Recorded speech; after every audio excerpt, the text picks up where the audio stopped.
Baik, Assalamualaikum warahmatullahi wabarakatuh semuanya. Sebelum perkenalkan, nama saya Cornelius Farhan Mardika. Saya mahasiswa aktif Sistem Informasi Angkatan 23.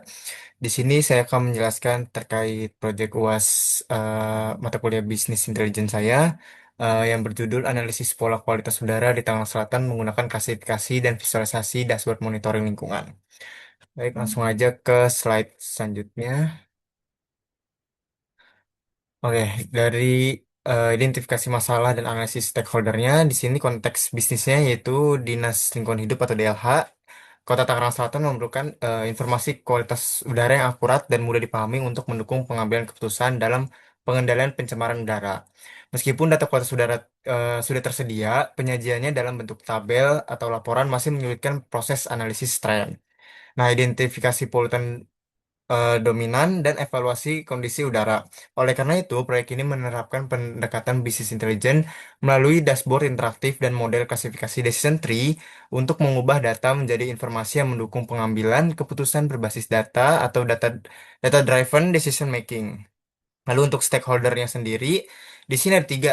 Ada DLH atau Dinas Lingkungan Hidup Kota Tangerang Selatan, yaitu perannya memantau kualitas udara, menyusun kebijakan lingkungan, dan mengambil keputusan berdasarkan hasil analisis.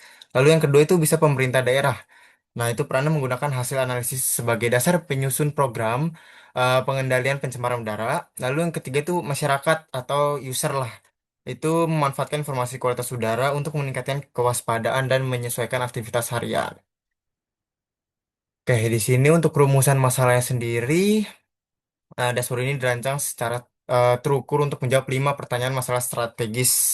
Yang pertama itu bagaimana kondisi kualitas udara di Kota Tangerang Selatan berdasarkan kategori good, moderate, dan unhealthy selama periode pengamatan. Lalu yang kedua itu polutan apa yang paling berpengaruh terhadap perubahan kategori kualitas udara di Kota Tangerang Selatan. Lalu yang ketiga itu bagaimana tren perubahan konsentrasi PM2,5 dari waktu ke waktu. Lalu yang keempat itu bagaimana hubungan antara konsentrasi polutan dengan kategori kualitas udara yang dihasilkan. Lalu yang kelima itu seberapa baik modelization tree dalam mengklasifikasikan kualitas udara berdasarkan parameter polutan.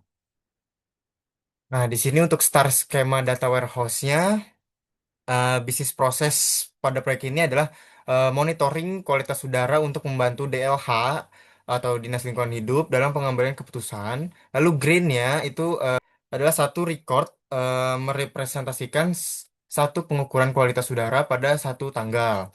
Nah, berdasarkan grain tersebut, kami merancang star skema yang terdiri dari satu fact table dan tiga dimension tabel di sini.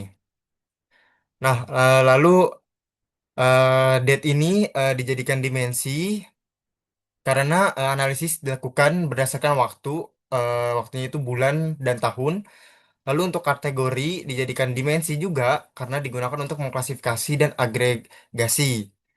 Lalu polutan-polutan ini eh, berada atau dimasukkan ke dalam fact table ini karena merupakan measure yang dihitung seperti rata-rata, maksimum tren, dan bukan atribut yang deskriptif gitu. Lalu lanjut ke IRD. Nah, di sini IR diagramnya menggambarkan hubungan antara tabel fakta dan tabel dimensi pada data warehouse. Fact air quality ini menyimpan data pengukuran polutan, sedangkan dim date, dim kategori, dan dim location menyediakan atribut deskriptif yang digunakan dalam analisis. Lalu untuk query OLAP-nya, query-nya itu ada dua. Pertama itu rata-rata PM2,5 per tahun, itu tujuannya menganalisis tren kualitas udara berdasarkan waktu. Lalu query kedua itu jumlah data per kategori. Tujuan itu mengetahui distribusi kategori kualitas udara. Gitu. Lalu lanjut ke dashboard utama dan kontrol interaktif. Di sini nanti sekalian saya demokan ke dashboardnya. Tapi sebelum itu saya akan menjelaskan terlebih dahulu untuk penjelasan filter interaktifnya dan KPI card-nya. Nah, dari filter interaktifnya di sini saya sudah membuat yang memungkinkan pengguna melakukan eksplorasi data secara dinamis tanpa mengubah struktur dashboardnya.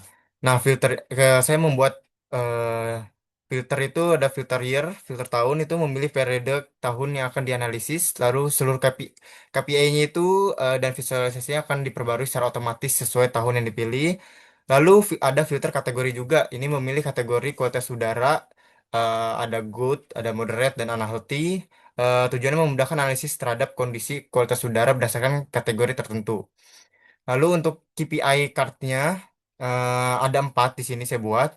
Pertama itu KPI total data, ini menampilkan jumlah keseluruhan data pengamatan yang digunakan dalam proses analisis. Lalu KPI average PM2,5 menampilkan nilai rata-rata konsentrasi polutan PM2,5 sama periode yang dipilih. Lalu KPI average PM10 menampilkan nilai rata-rata konsentrasi polutan PM10 sebagai indikator tingkat pencemaran udara, serta KPI unhealthy, ini dalam bentuk persen menampilkan persentase hari yang di hari yang termasuk kategori unhealthy sehingga memberikan gambaran tingkat risiko kualitas udara yang buruk. Oke, langsung ke dashboardnya aja. Nah, di sini untuk dashboard utamanya,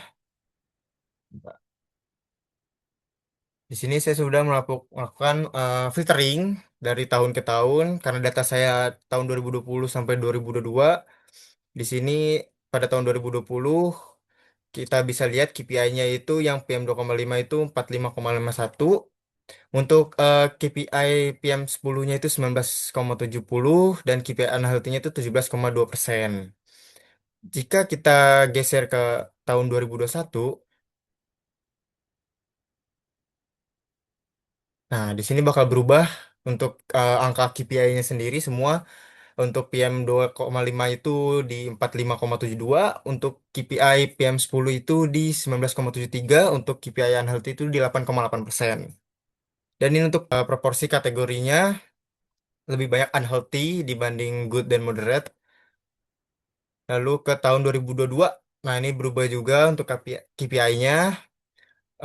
Untuk PM2,5 itu di 44,19, untuk PM10 itu di 18,74, serta untuk unhealthy-nya di 5,8%. Oke, untuk filtering, dashboard saya sudah berhasil. Lanjut ke visualisasi satu, saya akan menjelaskan tentang proporsi kategori.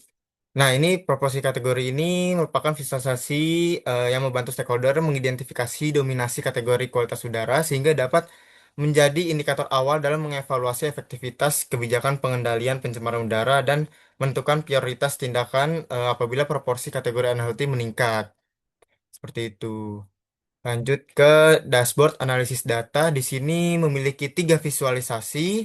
Nanti kita buka juga dashboardnya. Namun sebelumnya saya akan menjelaskan terlebih dahulu untuk masing-masing visualisasinya. Oke, yang visualisasi kedua itu tentang tren PM2,5 bulanan atau line chart bentuknya. Ini visualisasi menunjukkan bagaimana rata-rata PM2,5 berubah setiap bulan sehingga stakeholder dapat mengidentifikasi periode dengan peningkatan maupun penurunan tingkat pencemaran udara. Lalu visualisasi yang ketiga ini kategori per tahun. Ini visualisasi memperlihatkan bagaimana distribusi kategori kualitas udara berubah sehingga stakeholder dapat menilai apakah kondisi kualitas udara mengalami perbaikan atau penurunan. Lalu visualisasi keempat itu sebaran polutan. Ini visualisasi scatter plot memperlihatkan bahwa setiap kategori memiliki pola persebaran yang berbeda. Data dengan kategori unhealthy cenderung muncul pada konsentrasi polutan yang lebih tinggi dibandingkan kategori good, sehingga visualisasi ini membantu mengidentifikasi karakteristik masing-masing kategori. Langsung aja kita ke dashboardnya. Oke, di sini saya sudah membuat dashboardnya. Di sini saya juga udah buat filteringnya juga. Jadi tiap tahun tuh juga bisa dilihat. Nah, di sini saya juga udah buat drill down-nya. Jadi kita bisa lihat untuk tahun dan bulannya nih pada tren PM2,5 bulanan. Jadi angka PM2,5 itu bisa kita lihat grafiknya setiap bulannya. Lalu kita geser ke tahun 2021. Nah, di sini juga kelihatan untuk setiap bulannya. Lalu geser ke 2022. Nah, di sini juga berubah. Sama untuk kategori per tahunnya juga semua berubah. Oke, selain yang tren PM2,5, di sini kategori per tahun juga saya sudah tambahin drill down. Nah, ini pada tahun 2020 bisa kita lihat yang biru itu kategori good, yang kuning itu modern, moderate, dan yang merah itu unhealthy. Ini untuk per bulannya bisa kita lihat juga, sudah bisa kita lihat untuk per bulannya. Lalu kita geser ke tahun 2021. Nah, bisa kita lihat untuk kategori unhealthy bisa tergolong dikit sekali, bahkan hampir tidak terlihat, dan kebanyakan good dan moderate. Lalu untuk pada tahun 2022 di sini yang lebih dominan adalah moderate dibanding good dan unhealthy. Bahkan unhealthy bisa kita lihat hampir tidak ada, bahkan tidak ada sama sekali. Jadi saya sudah menerapkan filtering dan drill down-nya. Oke, lanjut ke dashboard ketiga. Ini dashboard evaluasi model. Di sini ada dua visualisasi. Untuk visualisasi kelima ini confusion matrix atau heat map. Berdasarkan confusion matrix ini, sebagian besar data berhasil diklasifikasikan dengan benar pada kategori good, moderate, dan unhealthy. Hal ini menunjukkan bahwa model decision tree memiliki performa klasifikasi yang baik dengan tingkat akurasi sekitar 93%. Lalu untuk visualisasi keenam, polutan dominan. Ini berdasarkan hasil fitur importance, CO dan SO2 merupakan variabel yang memiliki pengaruh terbesar terhadap proses klasifikasi kualitas udara, diikuti oleh O3, PM10, PM2,5, dan NO2. Hal ini menunjukkan bahwa model lebih banyak memanfaatkan informasi dari polutan tersebut dalam menentukan kategori kualitas udara. Oke, langsung aja kita ke dashboardnya. Nah, ini untuk dashboardnya. Untuk evaluasi model klasifikasinya, di sini kan saya menggunakan algoritma decision tree. Ini berhasil mengklasifikasi kualitas udara Tangerang Selatan dengan tingkat akurasi sebesar 93%. Berdasarkan Confusion Matrix, model memiliki performa yang sangat stabil dalam mengidentifikasi hari dengan kategori good dan moderate. Lalu untuk rekomendasi kebijakan eh, atau stakeholder DLH Tangsel, ini tingkat recall yang tinggi pada model ini memastikan meminimalkan risiko false negatif atau udara polusi tapi eh, tertebak aman. Dengan demikian, dashboard ini valid digunakan oleh pemerintah kota untuk mengambil keputusan taktis seperti mengaktifkan sistem peringatan dini bagi warga Tangsel saat polutan PM2,5 mulai menyentuh ambang batas kelas unhealthy. Jadi ini merupakan dashboard evaluasi model. Di sini confusion matrixnya. Ini untuk angka good, moderate, dan unhealthy-nya. Lalu ini untuk polutan dominannya. Di sini bisa terlihat untuk polutan dominannya di CO, lalu diikuti oleh SO2, O3, dan seterusnya. Ini untuk angka keseluruhannya. Oke, kita lanjut ke kesimpulan. Nah, jadi dari proyek ini, saya menarik 5 insight bisnis yang konsisten dengan dashboard, model, dan konteks proyek ini. Yang pertama itu kondisi kualitas udara didominasi kategori moderate. Itu hasil analisis menunjukkan bahwa sebagian besar data kualitas udara berada pada kategori moderate. Hal ini mengidentifikasikan bahwa kualitas udara masih berada pada tingkat sedang, namun tetap memerlukan pemantauan agar tidak berkembang menjadi kategori unhealthy. Lalu yang kedua itu PM2,5 mengalami fluktuasi sepanjang periode pengamatan, yaitu visualisasi tren menunjukkan bahwa konsentrasi PM2,5 mengalami kenaikan dan penurunan pada bulan-bulan tertentu. Pola ini menunjukkan adanya variasi kualitas udara sepanjang waktu sehingga diperlukan pemantauan berkala untuk mendeteksi potensi peningkatan pencemaran udara. Lalu yang ketiga itu CO dan SO2 merupakan faktor yang paling berpengaruh dalam klasifikasi. Berdasarkan analisis fitur importance, polutan CO dan SO2 memiliki kontribusi terbesar dalam proses klasifikasi kualitas udara menggunakan decision tree. Oleh karena itu, kedua polutan tersebut dapat menjadi prioritas dalam kegiatan monitoring dan pengendalian pencemaran. Lalu untuk yang keempat itu model decision tree memiliki performa klasifikasi yang baik. Eh, Evaluasi menggunakan convention matrix menunjukkan bahwa model mampu mengklasifikasikan kualitas udara dengan tingkat akurasi sekitar 93%. Hasil ini menunjukkan bahwa model cukup untuk digunakan sebagai alat bantu analisis dan pendukung pengambilan keputusan.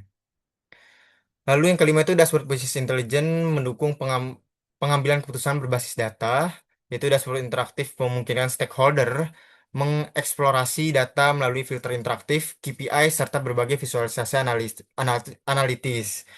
Informasi yang disajikan membantu proses pemantauan kualitas udara, identifikasi tren, dan evaluasi hasil klasifikasi secara lebih cepat dan efektif. Nah, di sini untuk rekomendasi aksi saya ada tiga. Yang pertama itu memprioritaskan pemantauan polutan CO dan SO2. Tujuannya itu fokus pada polutan yang paling berpengaruh terhadap kualitas udara berdasarkan hasil model. Lalu yang kedua itu menerapkan early warning system berbasis model decision tree. Tujuannya itu memberikan peringatan dini ketika kualitas udara berpotensi masuk kategori unhealthy. Lalu yang ketiga itu menggunakan dashboard BI sebagai media monitoring berkala. Tujuannya itu mendukung pemantauan kualitas udara dan pengambilan keputusan berbasis data. Oke, mungkin segitu aja penjelasan dari saya. Kurang lebih mohon maaf dan terima kasih.